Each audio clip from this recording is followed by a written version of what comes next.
पिता के सिर से कर्जा उतारा। 20 की उम्र में शादी कर बन गया था बेटे का पिता। बेटे की चाहत में डरने लगा था स्टंटबाजी से। फुकरा नहीं था निशु देशवाल, बच्चों को देता था स्टंटबाजी से दूर रहने की नसीहत। पत्नी और मां से करता था बेइंतहा मोहब्बत। फिर भी लोग बोल रहे हवाबाजी में गई जान। आइए आपको बताते हैं कि क्यों निशु देशवाल की मौत के बाद पूरे हरियाणा पंजाब में शौक है, क्यों हर घर का बच्चा बच्चा निशु देशवाल की ही बातें कर रहा है। लेकिन इनमें से भी कुछ कह रहे हैं कि हीरोगिरी करते हुए निशु मारा गया। उनके लिए एक जवाब मैं आज देना चाहूंगा, जो उन्हीं के गांव में जाकर हमें पता चला। हो सकता है आप सबको यह पसंद आए या ना आए। निशु 17 साल का था जब उसने YouTube पर वीडियो बनानी शुरू की। ट्रैक्टर तो वो 14 साल की उम्र से ही चला रहा था। घर में उसके पिता के पास केवल 3 एकड़ जमीन थी, जिसमें घर का गुजारा मुश्किल था, और ये बात वो 17 साल की उम्र तक बखूबी समझ चुका था। पिता के सिर पर कुछ लाख कर्ज भी था। निशु समझ चुका था कि 3 एकड़ से वो अपने सपने और मां बाप के लिए अच्छी जिंदगी नहीं बना सकता। पढ़ाई में इंटरेस्ट था नहीं, अब करे तो क्या करे।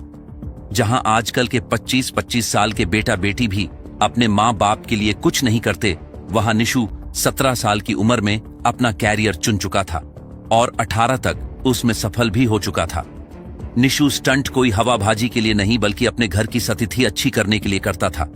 ट्रैक्टर को हवा में घुमाकर सबको डर लगता है, लेकिन भूख रोटी मांगती है और उसे कमाने के लिए हमेशा हद से गुजरना पड़ता है।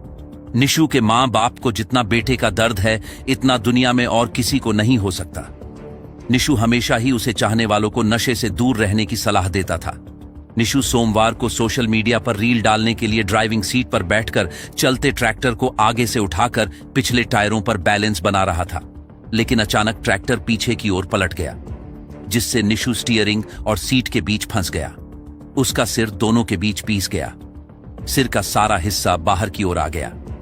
ट्रैक्टर पलटते ही मौके पर खड़े युवकों में चीख पुकार मच गई। कड़ी मशक्कत के बाद ट्रैक्टर को सीधा किया, जिसके बाद युवक को वहां से निकाला, लेकिन तब तक उसकी मौत हो चुकी थी। मृतक निशु देशवाल केवल 22 साल का था। निशु का गांव कुराड़ पानीपत में है। करीब 1.5 साल पहले उसकी शादी हुई थी। वह 6 महीने के बेटे का पिता था। निशु 2 भाइयों में छोटा था। उसके पिता जसबीर खेतीबाड़ी करते हैं। मृतक निशु देशवाल के दोस्त गांव कुराड़ निवासी बबलू ने बताया कि वह निशु पिछले करीब 3 साल से स्टंट करता आ रहा था। वह ज्यादातर वाहनों से स्टंट करता था। आसपास के कई गांवों में वह स्टंट के लिए फेमस भी था। ट्रैक्टरों के कंपटीशन में भी उसने भाग लिया है और इनाम जीते हैं।